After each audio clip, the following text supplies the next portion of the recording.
Waalaikumsalam warahmatullahi wabarakatuh. Sore, salam sejahtera untuk kita semua. Yang pertama begini, Bu Ketum, kawan-kawan sekalian, hasil kajian Litbang memiliki sebuah kesimpulan, kita berada di jalan yang benar. Kita memiliki landasan yang kuat untuk terus berjuang dan memberikan keadilan kepada siapa yang berhak mendapatkan keadilan.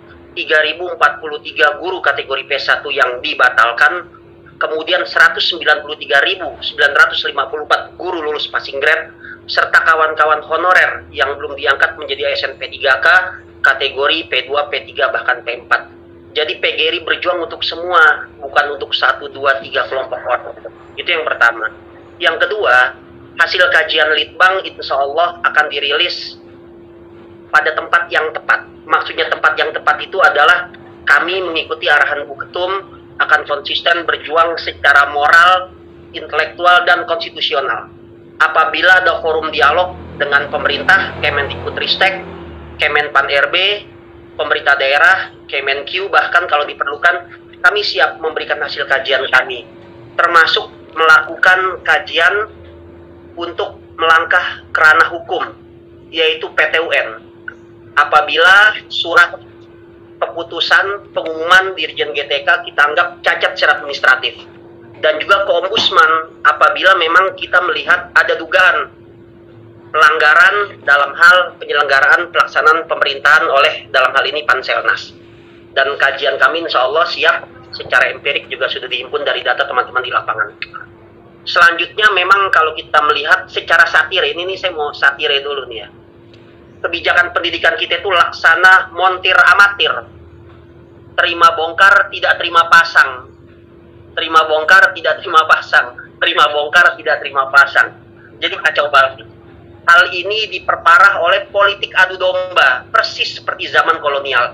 Saya mau flashback tadi Pak Mudi bahas soal RUU Sisdiknas. Waktu RUU Sisdiknas, kami sebetulnya berjuang untuk semua soal penghilangan TPG. Kemudian kami dibentur-benturkan dengan 1,6 juta guru yang dijanjikan mendapatkan pemutihan. Kami sampaikan, kami mendukung seluruh guru dalam jabatan masuk kuota PPG, bahkan termasuk pemutihan. Tapi kami tidak setuju apabila pemutihan 1,6 juta guru itu dibarengi oleh penghilangan TPG. Nah, itu yang kita lawan. Sebetulnya kita diadu-adu nih antara 1,3 juta guru dalam jabatan yang akan sedang dan sudah PPG dengan 1,6 juta guru yang dijanjikan pemutihan. Dilalahnya sekarang berulang lagi nih politik adu domba nih. P1 diadu-adu dengan P2, P3, P4. Teman-teman itu tidak boleh saling bertikai satu sama lain. Kepentingan kita adalah seluruh guru honor, seluruh kawan-kawan yang lulus passing grade itu bisa masuk kuota SN P3K. Dan kita memberikan deadline paling lambat 2024. Karena kalau berdasarkan surat Menpan RB nomor B 185/2022, itu memang tenaga honorer dihapus sebelum 28 November 2023. Jadi pemerintah seharusnya juga mendukung dalam hal ini Panselnas untuk memberikan formasi yang besar, terutama menyerap 1 juta guru, agar ke depan persoalan honorer tidak ada lagi. Hanya dikenal nanti mungkin istilah guru swasta, guru yayasan, lalu guru ASN, baik itu P3K ataupun pegawai negeri sipil. Bahkan hasil kajian kami Ketum di Litbang dalam rangka menyongsong surplus demografi, kita juga mendorong agar seleksi calon pegawai negeri sipil bagi para guru-guru produktif dan muda di bawah 35 itu dibuka. Jangan sampai mimpi anak-anak kita, saudara-saudara kita yang kuliah di LPTK hanya sebatas menjadi pegawai kontrak. Nah, ini juga menjadi catatan kami.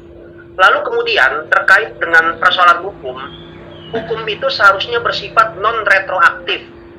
Dia tidak berlaku untuk masa lalu, tapi dia berlaku untuk masa ketika hukum itu diterbitkan dan juga untuk masa depan.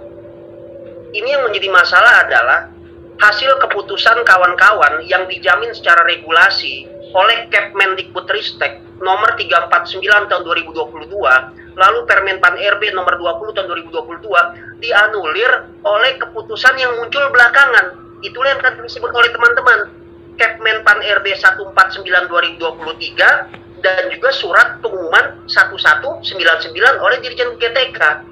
Nah, ini sebetulnya menjadi sebuah temuan untuk kita bisa memperjuangkan dalam konteks PT UN ataupun Ombudsman. Peraturan seharusnya tidak boleh bersifat non-retroaktif. Dia hanya berlaku untuk masa sekarang dan juga masa depan. Ini kan teman-teman sudah dinyatakan layak berdasarkan payung hukum Kemendikbudristek 349 dan juga payung hukum Permenpan RB nomor 20 tahun 2022. Nah, ini yang kita pastikan bahwasanya ke depan pemerintah akan membuat sistem rankingan. Kita mendukung terutama agar P2 P3 para honor negeri menggunakan jalur observasi dan portofolio. Namun kita juga ingin memastikan teman-teman yang sudah dinyatakan lolos, yang sudah dimuat dalam aturan, terutama para pelamar P1, itu bisa masuk gerbong. Ironisnya, kalau saya dapat informasi dari teman-teman forum P1, Dirjen GTK tidak bisa memberikan jaminan untuk bisa memasukkan teman-teman ke dalam gerbong, terutama 343 itu.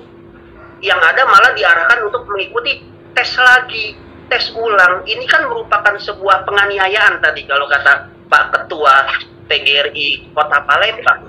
Nah, ini yang mau kita pastikan, itu persoalan hukum, persoalan regulasi.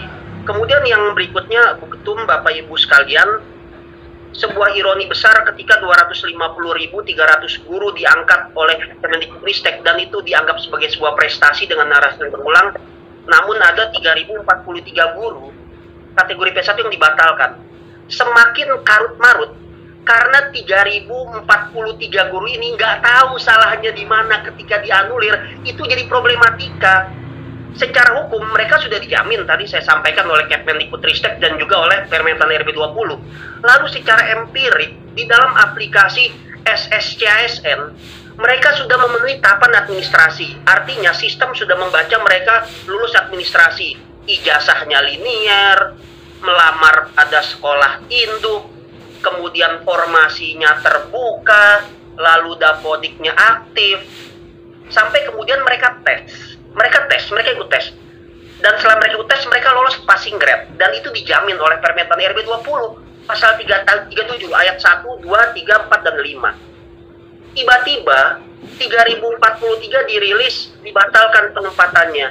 Lalu kita menyimak statement dari penguasa nih, dari Kemendikbudristek terutama ya. Kenapa saya sebut Kemendikbudristek bukannya diskriminasi terhadap Menpan RB, kemudian Kemenq atau BKN, namun Kemendikbudristek itu merupakan leading sektor yang harusnya mengayomi kita sebagai guru, dan juga nanti mungkin teman-teman dari Kementerian Agama juga perlu juga kita libatkan. Statementnya antara lain yang kita tangkap, sekarang itu informasi mudah sekali dari media sosial ya, kadang di WA juga kita bisa konfirmasi, tapi kalau dia salah nggak berani jawab biasanya. Itu repotnya begitu kan, berarti masih punya nurani. Alhamdulillah Bapak Ibu, kalau pejabat kita nggak mau jawab, berarti dia masih punya rasa malu tuh. Yang menyebalkan udah salah ngeyel gitu loh, diajak berdebat juga nggak nyambung, kita bicara A dia lompatnya ke B gitu loh. Nah itu contoh buruk lah saya pikir. Kalau mau ya berdebat di tempat umum, misalnya akademik, landasannya empirik dan regulasi tadi hukum. Menurut informasi ya, katanya terjadi validasi dan sinkronisasi data, itu bahasa kerennya begitu, validasi sinkronisasi data, yang mana validasi sinkronisasi data itu untuk bisa memetakan ada guru yang meninggal, oke kita terima, ada guru alih profesi, benar bisa jadi, kemudian dapodiknya tidak aktif.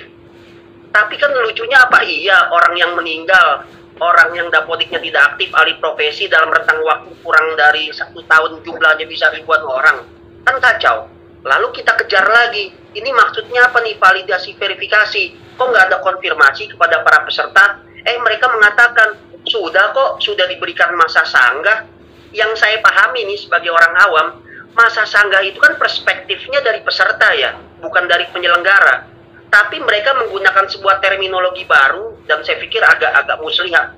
Saya sudah tuliskan pandangan saya di koran, mudah-mudahan dimuat di Kompas, tentang kebijakan pendidikan bak montir amatir, terima bongkar tidak terima pasangnya. Itu jelas itu uraiannya itu ya, satire saya terhadap kekuasaan.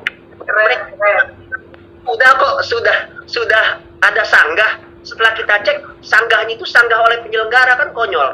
Mereka melakukan sanggahan berdasarkan data mereka, interpretasi mereka tanpa memberikan ruang peserta. Jadi sanggahnya oleh mereka nih, oleh Panselnas nih, Kemenpan RB, Kemendikbudristek, lalu BKN. Barulah belakangan. Nah belakangan nih Bu Ketum nih, Bapak Ibu sekalian, alhamdulillah mereka membuka masa sanggah. Yang sekarang masa sanggahnya beneran berbasis peserta, tapi masih manipulasi. Karena dalam sistem aplikasi SSCASN, sanggahnya itu hanya nilai. Dia tidak memberikan ruang sanggah secara komprehensif mengenai persoalan